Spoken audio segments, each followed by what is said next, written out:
Assalamualaikum warahmatullahi wabarakatuh. Innal hamdalillah nahmaduhu wa nasta'inuhu wa nastaghfiruh wa na'udzu billahi min syururi anfusina wa min sayyiati a'malina. May yahdihillahu fala mudhillalah wa may yudlil fala hadiyalah. Wa nusalli ala rasulil karim wa ala alihi wa sahabatihi wa man ihtada bihadihi ila yaumiddin, amma ba'du. Terkait dengan bulan Rajab,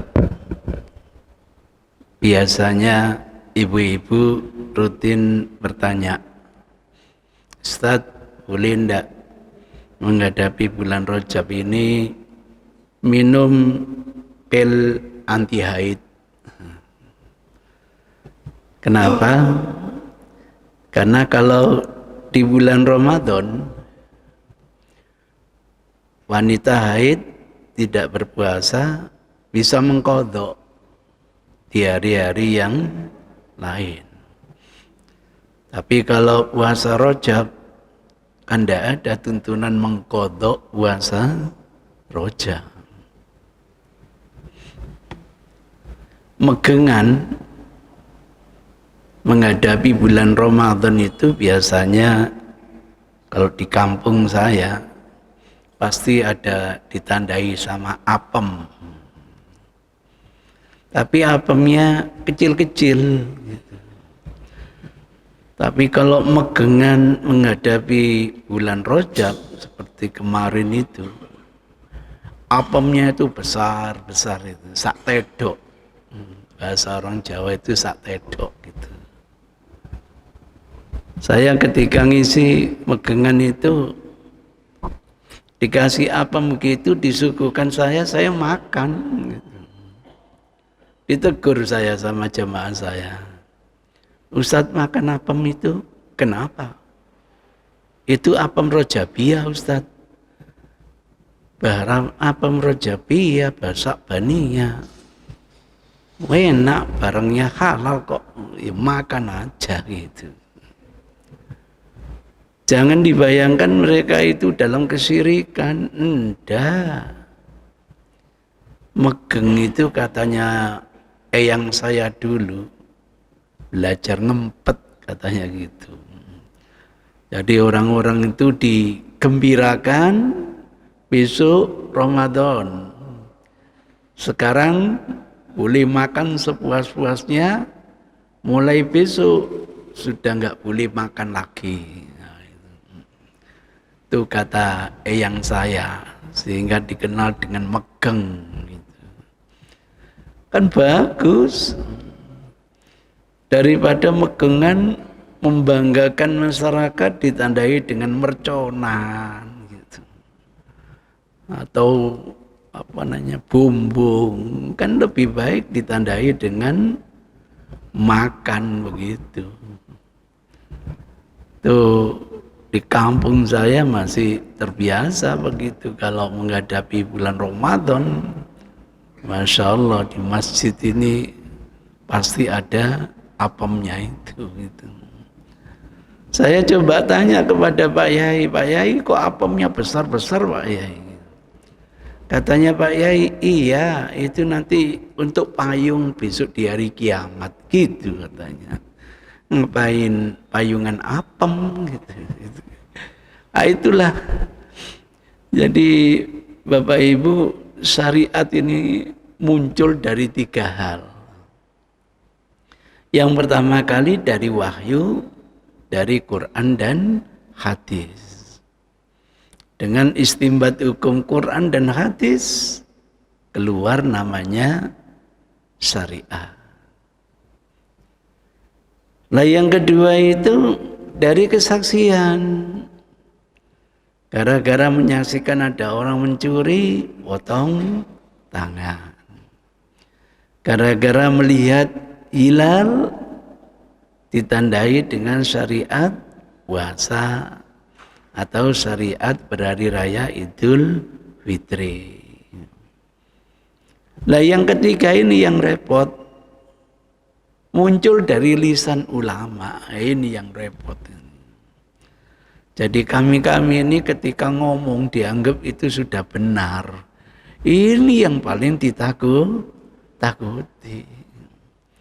Bahwa kalau seluruh kata-kata Pak Yai itu dianggap kebenaran, kemudian diikuti, waduh, ya Pak Yai itu nanggung dosa. Itu sebabnya kalau saya ditanya, Ustadz mana yang benar, saya tidak jawab. Karena saya belum punya otoritas untuk mengatakan ini yang benar. Sebab kalau ini yang benar, lainnya berarti apa? Salah. Dan tidak berani saya. Akan lebih elegan saya tunjukkan ini dalilnya begini, ini dalilnya begini, sudah. Sampai timbang-timbang sendiri. Kalau tidak ada penyakit fanatisme, tidak ada penyakit a priori, gampang kok. Kretek Allah memberi ilham, kok yang mantap di sini bismillah. Andaikan masih keliru kemampuan kita memilih, mudah-mudahan tetap dapat pahala dari Allah Subhanahu wa taala. Tentu ijtihad setiap kita berbeda-beda. Ada yang ijtihadnya dengan kemampuan menalar, tapi ada yang ijtihadnya itu nimbang-nimbang, itu dari Timur Tengah mesti pinter, lah ini bisa saja seperti itu. Allah Maha ngerti bagaimana cara kita ingin mencari kebenaran. Itu ceritanya. Nah, kenapa menghadapi Rajab begitu marah, lebih marah daripada menghadapi Ramadan? Ketahuan akar masalahnya. Ini hadis dikeluarkan oleh Imam Bukhari. Biar besar, biar bisa dilihat di HP. Akhraja al-Bukhari, hadisnya dikeluarkan oleh Imam Bukhari. Nanti ada imam yang lain. Saya ambilkan dari Bukhari nomor urut 4376. Coba penasaran, bener enggak kira-kiranya? Saya copy. Saya buka buku aslinya. Mumpung ada fasilitasnya, saya buka kitab Sahih, masuk tipologi Jawami. Ini Sahih Bukhari. Nah, ini bukunya Imam Bukhari. Tadi nomor hadisnya sudah saya copy, saya coba. Karena penomoran buku Bukhari itu ada 5 versi. Ada versi standar internasional yang biasa dipakai orientalis. Jadi sebelum umat Islam itu memberi penomoran buku hadis, orientalis sudah lebih dulu. Sehingga punya kata kunci, Miftah Kunuzi Sunnah. Nanti mau cari informasi tentang Adam, tingginya Adam itu berapa? Lihat ini.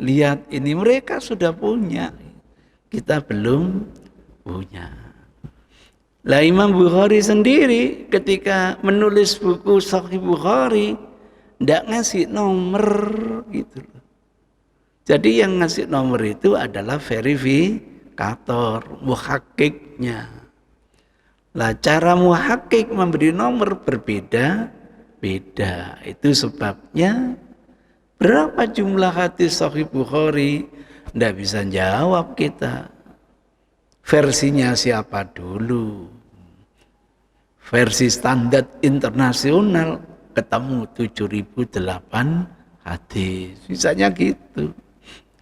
Ini saya coba nomornya mengikuti Maktabah Syamilah. Karena dulu waktu saya memberi nomor belum ada Maktabah Syamilah ini.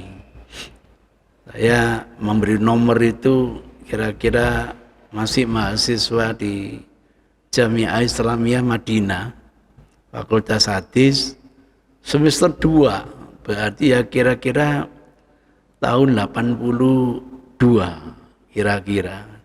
Jadi Samilah belum ada. Tapi penomoran standar orientalis sudah ada. Saya cocokkan. Sehingga buku saya hadiah dari perguruan tinggi itu banyak coret-coretan angkanya gitu. Ini saya coba versi Samilah. Samilah ini biasanya ngambil dari Maktabah Islami Beirut, versi Beirut. Klik.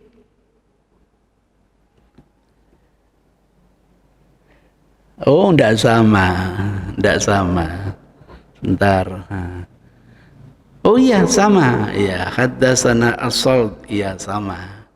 Haddatsana As-Salt bin Muhammad. Sama. Jadi ini bisa saya ambilkan dari sini. Copy, pindah ke sini. Sama saja hadisnya. Cocok berarti.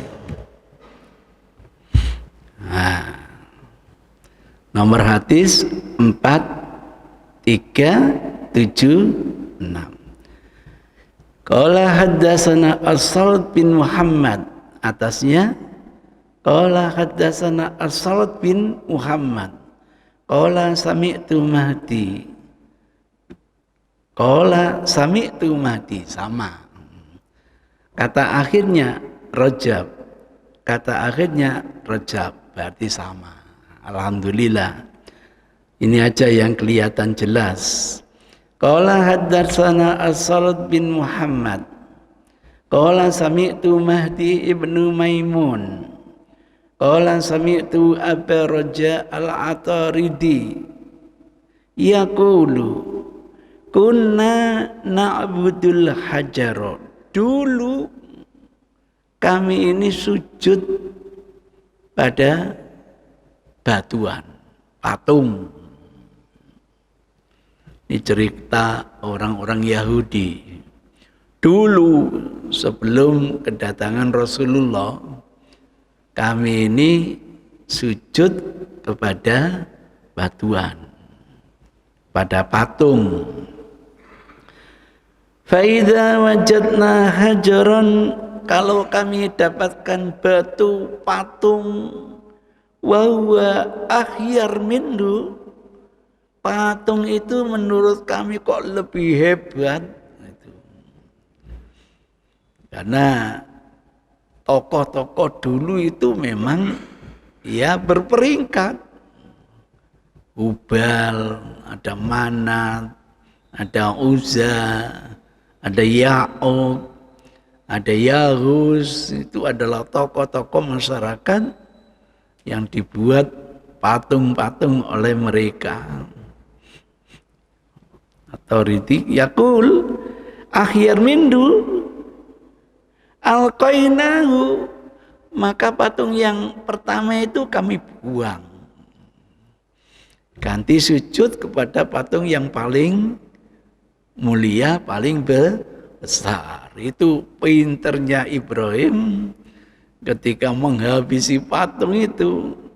Tinggal yang paling besar yang tidak dihabisi, kapaknya ditaruh di patung yang paling besar. Maka ketika di mahkamah peradilan Namrud, Ibrahim ditanya, kamu yang menghancurkan patung? Enggak. Siapa lagi? Itu patung yang paling besar itu. Enggak mau disaingi dia. Pinter Ibrahim. Ya enggak mungkin lah. Enggak mungkin, kenapa? Dia kan patung, enggak bisa gitu. Nah, enggak bisa, kenapa kamu sujudi? Enggak gitu. Pinter Ibrahim itu, pinter. Nah, kamu ngaku enggak bisa, kenapa kamu sujudi gitu. Nah, itu kehebatan Ibrahim. Makanya dia nanti bertobat kepada Allah. Kita mintai untuk mendatangkan syafaat, enggak mau. Tolonglah Ibrahim, doakan kami. Kami sedang di padang mahsyar seperti ini. Yurihna mimma qamina hadza, biar kami bisa nikmat dari tempat seperti ini. Ibrahim menjawab, istahyaitu min rabbi, aku malu kepada Tuhanku. Kenapa malu? Tidak jujur. Mestinya ketika ditanya Tamrud, siapa yang menghabisi patung? Aku, mestinya gitu, bukan patung yang paling besar. Padahal sudah bertobat, sudah diampuni dosanya oleh Allah Subhanahu wa Ta'ala. Itu gambarannya kalau kita hidup di jahiliyah.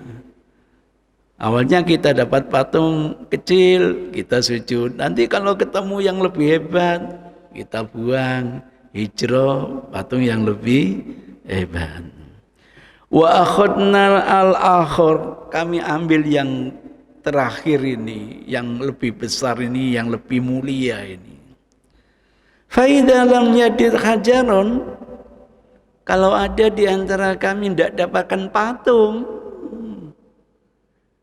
jamakna apa ya?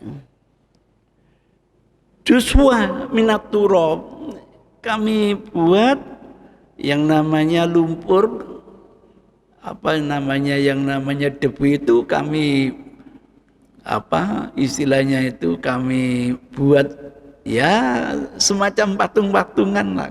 Kalau nggak dapat, sampai di situ. Suma jikna bisati. Setelah itu kami mendatangi patung itu dengan sembelihan kambing sebagai hadiah. Itu bisati. Fahal apa ini? Fahalabnahu alaihi. Kami perah susunya itu kami hadiahkan kepada zat yang diyakini di patung itu. Jadi bukan patungnya yang disujudi, enggak. Adanya keyakinan ruh kemuliaan yang ada di patung itu. Itu dulu yang saya ceritakan awal kesirikan anak cucu Adam itu begitu. Saya ditokohkan masyarakat, setelah saya meninggal dibuat patung profil Zainuddin. Apa kata setan? Ente kalau minta jangan langsung kepada Allah. Jadikan Zainuddin itu mediator untuk memohon kepada Allah. Dibuatkan patung profil Zainuddin, datang ke patung saya, mulai nyebut-nyebut Zainuddin, Zainuddin, onopo. Sampaikan maksud saya kepada Allah, apa maksudmu? Bagaimana caranya jualan saya laris? Ya akhirnya ya dibisik, gampang. Pulanglah, tulis ayat kursi, uwel-uwelen, merengono laminasin, kemudian gantungkan di pintu. Gitu. Akhirnya jamaah pulang, nulis ayat kursi diuwel-uwel, kemudian diplastiki, digantung di pintu. Laris apa tidak, Pak? Laris. Kalau nggak percaya, sampean praktekkan. Kok bisa laris? Orang yang lewat itu ambek iblis diengono ke toko sampean. Biasanya sampean tawar-tawar saiki pinten iki 3.000 wis bayar 10.000. Susuk Pak wis sampean pek gitu. Wah, tahun depan bisa umroh sudah gitu. Saya enggak tahu kayak apa umrohnya dengan dana seperti ini. Itu gampang bagi mereka. Jadi kalau perlu ke Gunung Kawi, ngenteni daun apa? Darul lugur merengono perayaan. Mulai kempiten. Sugih insyaallah. Sampai di situ ya Allah. Sudah ada yang punya daun daru? Belum. Saya bawa 50 dosen ke Gunung Kawi selama 1 bulan, bisa ndak Anda hidup bersama mereka, dakwah Islam menghadapi mereka gitu. Karena pola dakwah kita ini menggunakan participatory action research. Bagaimana menghadapi masyarakat khusus yang kayak begitu, harus menemukan metode yang efektif, Pak. Tanpa harus katakanlah mengorbankan akidah. 1 bulan, Pak, sampai dosen-dosen Ustaz nggak bisa tidur. Kenapa? Baunya itu loh. Di mana-mana bau kemenyan. Biasakan hidup sama mereka, nanti kan nikmat lama-lama. Saya sendiri aja nggak kuat pulang itu. Itu ceritanya. Setelah 1 bulan saya kunjungi, ada yang pulang dada, bagus kalau gitu. Sudah bisa sebulan hidup bersama mereka, bagaimana menanamkan yang namanya toleransi tanpa kita harus membatalkan syariat atau yang namanya akidah. Dalam hal sosial kita harus saling menghormati. Tapi dalam syariat, dalam akidah, mohon maaf, lakum dinukum waliyati. Jadi jangan dijual itu hanya karena toleransi, ada batasnya. Summa tufnabi, kemudian kami tawafi gitu. Itu tradisi jahiliyah dulu itu begitu. Fa idza dakhala syahrul Rajab, kalau sudah masuk bulan Rajab, kulna munasilul asinna fala tada ramhan fihi hadida wala sahman fihi hadida illa naza'nahu wa alqainahu syahra Rajab. Ini bulan mulia. Tidak ada yang namanya tongkat, tidak ada yang namanya pedang, tidak ada yang namanya pertikaian. Ini bulan yang sangat mulia. Jadi dulu begitu, orang Yahudi itu memuliakannya bulan Rajab gitu. Maka jangan kaget ketika Rasul datang. Nah kok yang dimuliakan bukan bulan Rajab? Dalam Islam semua bulan sama, tapi insya Allah dari yang sama ada yang lebih unggul. Bulan apa kira-kira? Ramadan. Menurut hadisnya Rasulullah. Semua hari baik, tapi dari yang baik itu ada yang nilai tambah. Hari apa itu? Hari Jumat. Sehingga Jumat itu dikenal dengan Sayyidil Ayyam. Lah Ramadan itu dikenal Sayyid Ashhur. Bulan yang lebih dimuliakan. Semua bulan mulia, tapi ada yang lebih dimuliakan. Semua hari mulia, tapi ada yang lebih dimuliakan.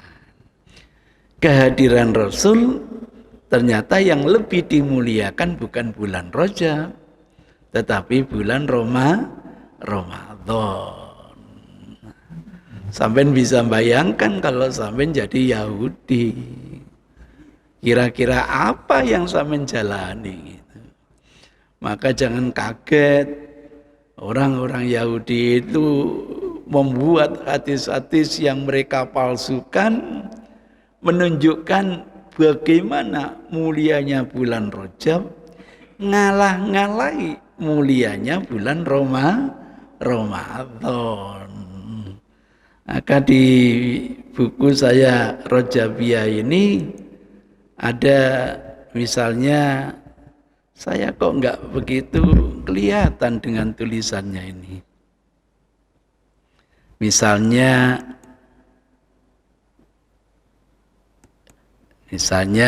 bulan Rajab misalnya. Bagaimana orang-orang Yahudi itu membuat hadis bulan Rajab itu jauh lebih mulia dari bulan Ramadan. Sehingga ada hadis fadlu Rajab, keutamaan fadilahnya bulan Rajab ala sairi syuhur dibanding bulan-bulan yang lain termasuk bulan Ramadan kafadlil Quran seperti kemuliaan Al-Quran ansairil kalam dibanding semua ucapan termasuk dibanding sabda Nabi. Kira-kira Quran disampingkan dengan hadis itu lebih mulia Quran atau hadis? Quran. Apalagi Quran disandingkan katakanlah dengan syairnya Habib Yasin misalnya gitu. Hebat mana Pak? Quran. Nah, bulan Rajab itu fadilahnya kayak Quran. Dibanding bulan-bulan yang lain, fadilahnya kayak ucapan manusia biasa. Kalau gitu, bulan yang paling mulia, bulan apa? Rajab. Alhamdulillah, akhirnya ketemu siapa yang mengeluarkan. Bagaimana status hadis ini? Diteliti di sini dalam sanad mata rantai hadis perawi ini ada perawi yang tidak dikenal identitasnya. Ibnu Hajar dalam bukunya Tabyinul Ajab mendatangkan hadis ini dengan tambahan redaksi dan keutamaan bulan Rajab terhadap bulan-bulan lainnya bagaikan keutamaan Al-Quran terhadap seluruh dzikir, bukan seluruh ucapan, seluruh dzikir. Kemudian apa? Keutamaan bulan Sya'ban terhadap bulan-bulan lainnya bagaikan keutamaan Muhammad terhadap para nabi. Dan keutamaan bulan Ramadan terhadap bulan-bulan lainnya bagaikan keutamaan Allah terhadap para hambanya. Ibnu Hajar berkata, hadis ini dikeluarkan oleh Imam Salafi, bukan jamaah Salafi, enggak. Sanad mata rantai hadis ini orang-orang siko terpercaya kecuali ini yang menjadi biangnya Yahudi ini yang jadi biangnya yang memalsukan hadis menaruh katanya dari ini sampai mencatut nama kebesaran Anas bin Malik. Ketahuan. Dari mana ketahuannya? Ulama sudah membukukan. Ini namanya buku-buku referensi perawi hadis, ilmu rijalil hadis. Modelnya apa? Ada model buldan.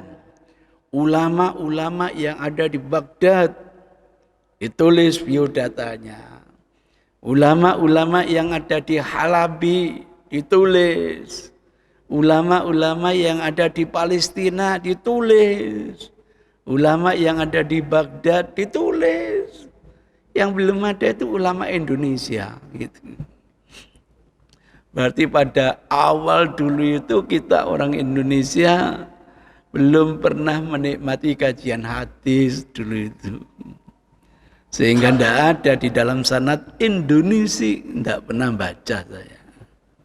Jawi tidak pernah baca. Misri banyak, Urduni banyak, Suri banyak, sampai yang namanya Afghani juga banyak. Tapi Indonesia nggak nemukan. Nah, ini berdasarkan tobakot. Tobakot yang pertama adalah ini sampai 12 tobakot. Masya Allah, ini ulahnya ulama. Ini khusus referensi untuk sahabat. Karena mengetahui sahabat ini sangat penting, orang yang pertama kali mentransfer ilmu pengetahuan kepada kita. Ini adalah perawi sikot, orang-orang yang terpercaya, yang riwayatnya insya Allah bisa diterima. Ada yang diurut secara abjad, ada yang diurut secara tobakot, ada yang diurut secara macam-macam cara ulama menyusun buku-buku itu. Lah yang ini adalah kelompok referensi orang bermasalah. Orang-orang yang dhaif, hafalannya banyak kelirunya. Ini termasuk para pendusta ada di sini itu. Nah ini adalah himpunan orang-orang yang majhul, tidak dikenal identitasnya. Mohon maaf, ngaji seperti ini ada turis datang ikut ngaji, tidak ada database-nya, ulama tidak akan nerima. Pemangku sunnah Rasul harus jelas siapa gurunya, siapa muridnya, mangkul atau tidak, bersambung atau tidak. Kalau tidak bersambung, dhaif. Nah, begitu. Nah, ini adalah ulama muhtalif. Waktu mudanya hebat, tapi di akhir hayatnya pikun.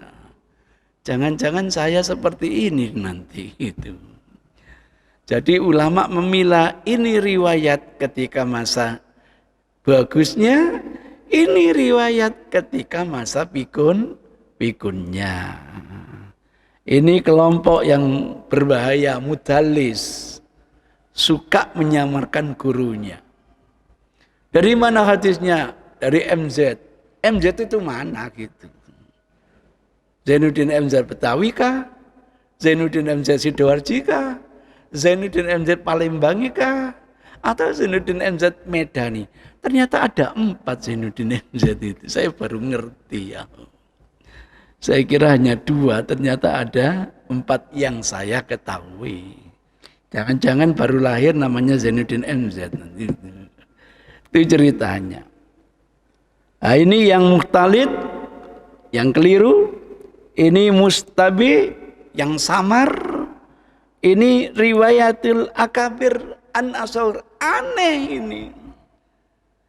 Lah kok gurunya meriwayatkan hadis dari muridnya? Biasa begitu itu. Murid lebih mengerti dari gurunya. Ada ilmunya. Biasanya murid meriwayatkan dari gurunya. Ini enggak. Gurunya meriwayatkan hadis dari muridnya. Kenapa? Muridnya itu getol mencari ilmu, mengadakan lawatan kemana-mana. Termasuk Imam Malik. Lebih banyak mengambil ilmu dari muridnya yang berpetualangan kemana-mana. Imam Malik sendiri tidak pernah wirawiri, dikenal dengan Imam Dekok gitu. Hanya mengandalkan ilmu yang berkembang di Madinah. Kemudian ini rijal musannafat, orang-orang Bukhari diteliti gredek, orang-orang Muslim diteliti gredek gitu. Per buku. Kajian hadis buku. Nah, ini yang secara umum ini adalah perawinya Kutubus Sittah, Bukhari, Muslim, Abu Dawud, Tirmidzi, Nasa'i, Ibnu Majah dan sebagainya. Jadi dengan cara inilah Islam selalu terjaga. Siapapun ngomong qala Rasul, tunjukkan di mana adanya. Diteliti oleh ulama. pasti nanti endingnya sahih, alhamdulillah. Dhaif, bahkan kadang-kadang palsu. Seperti hadis tadi, ketahuan. Walaupun dia menata kayak dari gurunya hebat-hebat, dia sendiri ternyata dia adalah Yahudi, dia yang mendustakan hadis Rasulullah Sallallahu Alaihi Wasallam. Kemudian ada hadis lagi, Rajab syahrullah. Rajab itu bulannya Allah, miliknya Allah. Hebat apa tidak? Hebat. Nah sementara Sya'ban syahri, bulan Sya'ban itu bulanku kata Rasul. Oh, kalau gitu antara Rajab dengan Sya'ban hebat mana? Hebat Rajab. Kemudian wa Ramadan sahru ummati, sementara bulan Ramadan bulan milik umatku. Loh, kalau gitu Ramadan dibanding Sya'ban masih lebih baik apa? Sya'ban. Lah Ramadan dibanding Rajab ndak ada amput-amputnya. Bandingannya Allah dibanding umatnya Nabi Muhammad. Nanti akan ketahuan siapa yang mengeluarkan, pasti Jahdomi. Nah, inilah orang Yahudi yang benci sekali kepada umat Islam. Dibuatkan hadis itu. Setelah dibuatkan, dipublish, karena masyarakat itu tolak ukur kebenaran kalau sudah umum gitu loh. Maka kalau saya menjelaskan gini nanti kesannya orang umum. Orang umum itu biasanya tidak benar gitu loh. Hebat orang-orang Yahudi itu, mereka yang menciptakan, mereka yang mempublish, mereka yang memasyarakatkan. Ya sama dengan berita HRP istilahnya Pak ya. Apa itu? Berita yang mereka buat, kemudian mereka dustakan, mereka publish, sehingga itu yang mempengaruhi opini masyarakat. Ini terkait bulan. Nanti membuat hadis terkait dengan puasa di bulan Rajab. Masa puasa 1 hari pahalanya sama dengan 1 tahun? Ya Allah. Sampai saya baca itu fadilahnya hari yang ke-10 serba 1000. 1000 haji, 1000 umroh, 1000 memerdekakan hamba saya. Pokoknya kayak Ramayana gitu, serba 1000 gitu ya.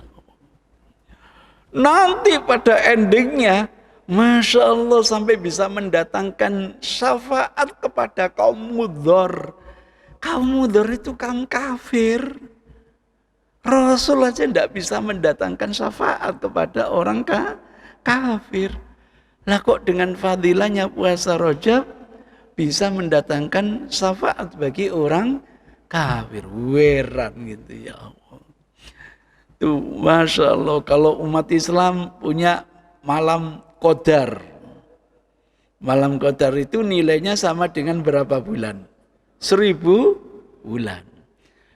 Di malam Rajab ada namanya 1 malam, namanya malam Raghaib. Fadilahnya malam Raghaib 70.000 bulan. Hebat mana kalau gitu? Hebat Lailatul Qadar atau Raghaib? Ya Allah, Lailatul Qadar sampai kudu goleki. Harus mencari. Bahkan kadang-kadang didampingi dengan itikaf. Itu aja sering enggak dapat. Kalau malam Raghaib sudah pasti malam 27 Rajab. Udah semua pasti dah dapat. Ya Allah. Karena ini mengasyikkan bagi umat. Siapa yang tidak tertarik? Maka jangan kaget menghadapi bulan Rajab melebihi daripada menghadapi bulan apa? Ramadan. Banyak hadis yang mereka ciptakan, pada endingnya saya hanya mengingatkan kepada teman-teman. Ini pernyataan dari kalangan entah Imam Nawawi, entah Ibnu Hajar, entah Imam Syaukani, entah Ibnu Taimiyah, entah Ibnu Qayyim. Karena masyarakat ada yang diidolakan. Siapa? Imam Nawawi. Apa kata Imam Nawawi? Tidak ada satu hadis pun fadilah Rajabiyah yang dibenarkan. Yang idolanya Ibnu Taimiyah. Apa kata Ibnunya? Tidak ada satu pun fadilah Rajabiyah yang benar, yang datangnya dari Rasulullah. Yang sukanya siapa? Zainuddin, gurunya Ibnu Hajar. Tidak ada satu hadis pun yang sahih terkait dengan berbagai fadilah, apakah bulan Rajab, puasanya, sampai yang namanya sholatnya, dan lain sebagainya. Ini pernyataan para pakar, mereka sudah meneliti sedemikian rupa. Tapi karena sudah menjadi tradisi, susah untuk dihilangkan. Di kampung saya, pokoknya kalau nggak puasa itu, wah kayaknya merugi. Maka menghadapi bulan Rajab mestinya sama dengan bulan yang lain. Mau puasa Senin Kemis, monggo. Mau puasa Bid, monggo. Mau puasa Daud, monggo. Ingin sholat tahajud, silakan, tidak ada ikatan. Kalau bisa sholat malamnya diakhiri dengan sholat apa? Witir. Enggak Ramadan, enggak Syaban, enggak Rajab, sama semuanya. Tidak ada pengkhususan. Alhamdulillah buku ini sudah saya terbitkan sejak 6 tahun yang lalu.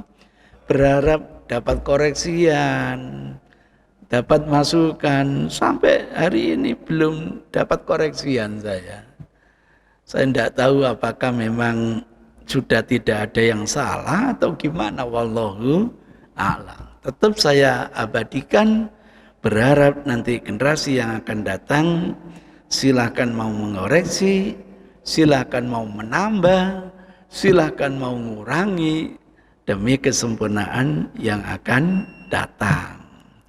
Tuh, sehingga pada penutup ini saya mempermasalahkan, jangan-jangan ini dulu yang dikatakan Rasul, betapa banyak umatku yang berpuasa tapi tidak dapat apa-apa, kecuali hanya apa? Laparnya, hausnya, kan kasihan. Kenapa begitu? Bukan Allah pelit dalam memberi pahala, tidak. Karena amalan kita tidak sesuai dengan standarisasi yang dulu dicontohkan oleh Rasulullah Sallallahu Alaihi Wasallam. Peringatan dari Rasul, man amila amalan laisa alaihi amruna fahuwa raddun. Kalau tidak sesuai dengan contoh Rasul, ditolak oleh Allah Subhanahu wa taala. Na'udzubillahi min dzalik. Ini yang bisa saya sampaikan. Mudah-mudahan ada guna yang manfaatnya. Billahi hidayah wa taufik. Wassalamualaikum warahmatullahi wabarakatuh.